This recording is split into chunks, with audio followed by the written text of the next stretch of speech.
Hello and welcome everyone. आज हम पढ़ने वाले हैं क्लास 9 का the snake and the mirror. ये कोई ऐड नहीं है, आपको एक बहुत ही इंपॉर्टेंट इंफॉर्मेशन देनी है। एजुकेशन को इजी और अफोर्डेबल बनाने के लिए हमने एक इम्पॉर्टेंट स्टेप लिया है। आपके लिए हमने रेडी करा है स्पेशल कंटेंट जो आपके एग्जाम में बहुत हेल्प करेगा। इसमें आपको मिलेंगे चैप्टर वाइज टेस्ट पेपर, हर चैप्टर के नोट्स, साथ में कंबाइंड टेस्ट पेपर्स और प्रायोरिटी डाउट क्लियरिंग।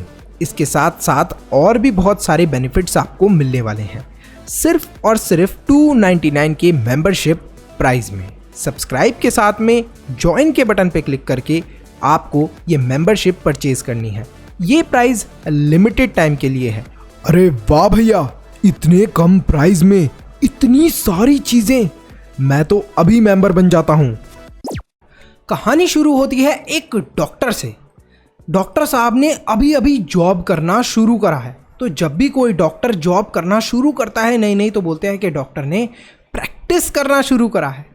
अब यहाँ पर जो डॉक्टर साहब हैं वो एक छोटे से रेंटेड रूम के अंदर रहते हैं, एक घर के अंदर। जिस घर के अंदर वो रहते हैं उस घर के अंदर 2 विंडोज़ हैं, 2 खिड़कियाँ हैं। साथ ही में जो रूफ है वो गैबल्स की बनी हुई है। गैबल्स का मतलब कि कुछ इस तरीके की रूफ है। आपने देखा होगा कुछ घरों की ऐसी छत होती है, तो इस तरीके की छत है उस घर की। अब ये जो घर है, इस घर के अंदर एक बहुत बड़ी प्रॉब्लम है, और डॉक्टर साहब के रूम के अंदर भी बहुत बड़ी प्रॉब्लम है। वो ये है कि इनके कमरे के अंदर बहुत सारे चूहे हैं। इट इज़ इन्फेस्टेड, मतलब कि चूहों से ये पूरा कमरा भरा हुआ है। एक दिन की बात होती है, गर्मियों की रात होती है। डॉक्टर साहब मज़े से रेस्टोरेंट में खाना खा पी कर आ रहे होते हैं घर पर। घर पर आने के बाद वो अपना कैरोसिन लैंप जलाते हैं। अच्छा, किस किस बच्चे ने लैंप को देखा है? लैंप आपने अपने शायद नानी के घर पे या दादी के घर पे या गांव में कहीं ना कहीं तो देखा होगा। फटाफट कमेंट करके ज़रूर बताना। अपने घर पर आने के बाद, लैंप जलाने के बाद, वो अपना कोट निकालते हैं, शर्ट निकालते हैं और दोनों विंडोज़ को खोल देते हैं। आराम से वो अपनी चेयर के ऊपर बैठते हैं और अपनी मेडिकल बुक निकाल कर पढ़ना शुरू कर देते हैं।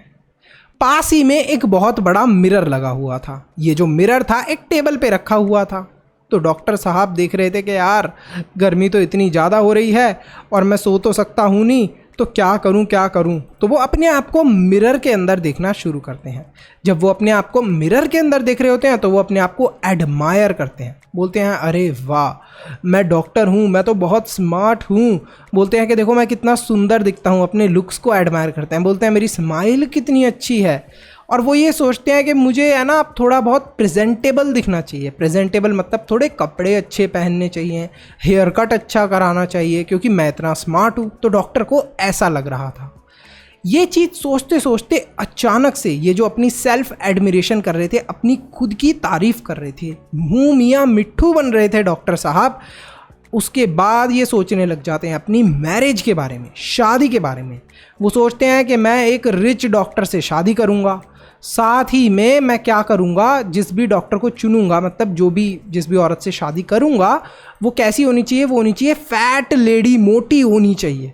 अब मोटी क्यों होनी चाहिए? वो सोचते हैं कि अगर मैं कुछ भी गलत चीज़ करूँ तो मेरी पत्नी मोटी होगी, मुझे पकड़ ही नहीं पाएगी। तो देखो डॉक्टर साहब क्या सोच रहे थे कि अगर वो कोई भी गलत चीज़ करेंगे तो मोटी बीवी से शादी करेंगे तो वो उन्हें पकड़ ही नहीं पाएगी। अब जब डॉक्टर साहब अपने ख्यालों में खोए होते हैं, मतलब इतना ज़्यादा अपने ख्यालों के अंदर खोए होते हैं, डे ड्रीमिंग हम लोग बोलते हैं, जो जागते में हम लोग सपने देख रहे होते हैं, तो वो ये सारे सपने जागते में देख रहे होते हैं। वो आसपास की किसी भी चीज़ को इम्पोर्टेंस नहीं दे रहे होते हैं। अच्छा, एक इम्पॉर्टेंट चीज़ थी जिसको उन्होंने बिल्कुल भी इम्पोर्टेंस नहीं दिया, वो था साइलेंस। लेकिन साइलेंस रात को तो वैसे ही शांति होती है। मैंने आपको स्टोरी के स्टार्टिंग में बताया था कि डॉक्टर साहब के रूम के अंदर बहुत सारे चूहे थे। अचानक से चूहों की आवाज़ आना बंद हो गई थी। जो रैट्स थे उन्होंने अपनी आवाज़ें निकालना बंद कर दिया था। और अचानक से उनके पीछे से कुछ गिरने की आवाज़ आती है उन्हें। जैसे ही वो पीछे मुड़कर देखते हैं अपनी सीट पर, तो वो देखते हैं कि उनकी सीट के पीछे एक सांप गिरा हुआ है, और वो सांप उनके शोल्डर के ऊपर भी आ गिरा है। उनकी लेफ्ट आर्म को उसने कॉइल कर लिया था, मतलब कि लपेट लिया था अपने आप को उसने उनकी उल्टी आर्म के ऊपर, उल्टी बाजू के ऊपर। ये जो स्नेक था काफ़ी डेंजरस था क्योंकि ये था एक कोबरा। कोबरा तो होते ही खतरनाक है। अब उनको ये भी पता चल गया था कि कोबरा तो बहुत खतरनाक है ही, और साथ में जो स्नेक का हुड होता है, मतलब आपने देखा ना कि स्नेक पहले तो ऐसा होता है लेकिन जब वो अपने फन खोल लेता कुछ इस तरीके का हो जाता है, तो वो सांप कुछ इस तरीके का हो गया था। और जो उसकी हुड थी that was only 3 inches away from his face, मतलब सिर्फ 3 इंच की दूरी थी उस सांप से और डॉक्टर साहब के फेस की। The doctor sat like a stone statue. जो डॉक्टर साहब थे वो ऐसे बैठ गए थे मान लो कि वो एक पत्थर की मूर्ति हों। वो ऐसे शांत क्यों बैठे थे, भागे क्यों नहीं थे? क्योंकि उन्हें डर था कि अगर उन्होंने भागने की कोशिश करी तो सांप उन्हें काट लेगा, इसलिए वो बिल्कुल शांत बैठे थे। उन्हें बहुत सारी मेडिसिन याद आने लगी कि हे भगवान, अगर इस सांप ने मुझे काट लिया तो मैं तो ये दवाई लूँगा, मैं तो ये दवाई लूँगा, मैं तो ये दवाई लूँगा। लेकिन उन्हें ये चीज़ पता चल चुकी थी कि कोई भी मेडिसिन उन्हें नहीं बचाने वाली थी अगर स्नेक ने उन्हें बाइट कर लिया तो। अब ये जो समय था जिसके अंदर उन्हें ये डर था कि वो मरने वाले हैं, उन्हें याद आती है भगवान की। भगवान, तुमने मुझे पनिश करा है, तुमने मुझे सज़ा दी है क्योंकि मैं कुछ ज़्यादा ही अपने आप को लेकर प्राउड और एरोगेंट बन गया था, मतलब कि अपने आप के ऊपर घमंड हो गया था मुझे। शायद इसी चीज़ की भगवान ने मुझे सज़ा दी है। तो डॉक्टर साहब ये सोच रहे होते हैं और वो ये भी सोचते हैं कि मैं तो क्या हूँ, मैं तो सिर्फ एक इंसान हूँ, एक गरीब इंसान हूँ। मेरे आगे तो मतलब ऐसा मुझे नहीं करना चाहिए था कि अपने आगे तारीफ़ करे जा रहा हूँ, मैं अपने बारे में सोचता जा रहा हूँ। बोस्ट मतलब कि अपनी तारीफ़ें करना, लंबी लंबी फेंकना। तो वो अपने बारे में जो अच्छा अच्छा सोच रहे थे, लंबी लंबी फेंक रहे थे, वो सारी चीज़ें गलत थी। जैसे ही वो इस चीज़ को एक्सेप्ट करते हैं, मानो कि भगवान ने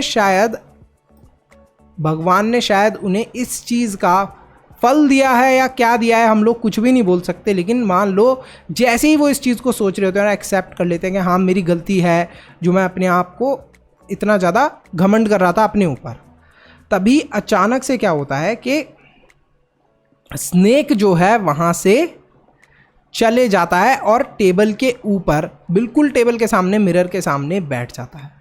मान लो जैसे कि सांप अब अपने आप को मिरर में दिख रहा था। तो जो सांप डॉक्टर साहब के पीछे था, उनके शोल्डर पे था, उनकी लेफ्ट आर्म पर था, अब वो कहाँ पर जाकर बैठ जाता है? मिरर के आगे। तो डॉक्टर साहब को ऐसा लग रहा होता है मान लो उनकी भगवान ने सुन ली। Next, the doctor got up silently. वो चुपचाप उठते हैं, डोर से बाहर निकलते हैं, गेट से बाहर निकलते हैं और फिर वापस अपने कमरे के अंदर नहीं आते। अगली सुबह वो वापस लौटते हैं और जो भी उनका सामान होता है उसे बड़े ही केयरफुली उठा लेते हैं और इसके साथ साथ वो यहाँ से चले जाते हैं। अब जो उनका वेस्ट था, मतलब जिस सामान के अंदर उन्होंने जो भी अपना सामान वगैरह रखा था, वो इतना ज़्यादा गंदा हो गया था कि कोई शायद चोर भी नहीं चुराता, इतनी गंदगी से वो सामान पड़ा हुआ था। His vest was so dirty. तो इन सारी चीज़ों को कोई चोर भी नहीं चुराता, इतनी गंदे थे वो।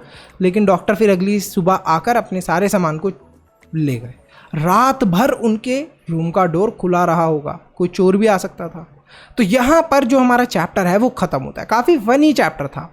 तो यहाँ पर ये जो स्टोरी है इसके अंदर हमें पता चलता है कि हमें कभी भी अपने आप को लेकर ज़्यादा घमंड नहीं करना चाहिए। जैसे ही डॉक्टर ने अपने घमंड वाली चीज़ छोड़ी, वैसे ही भगवान ने मानो उनकी सुन ली और सांप वहाँ से चले गया, मतलब उनके ऊपर अटैक नहीं करा, वो अपने आप को मिरर के अंदर दिखने लगा।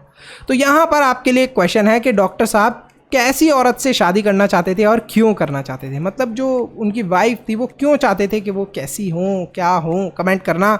सी you in the next video. Bye bye, till then मनुष्य ज्ञान लेते रहो।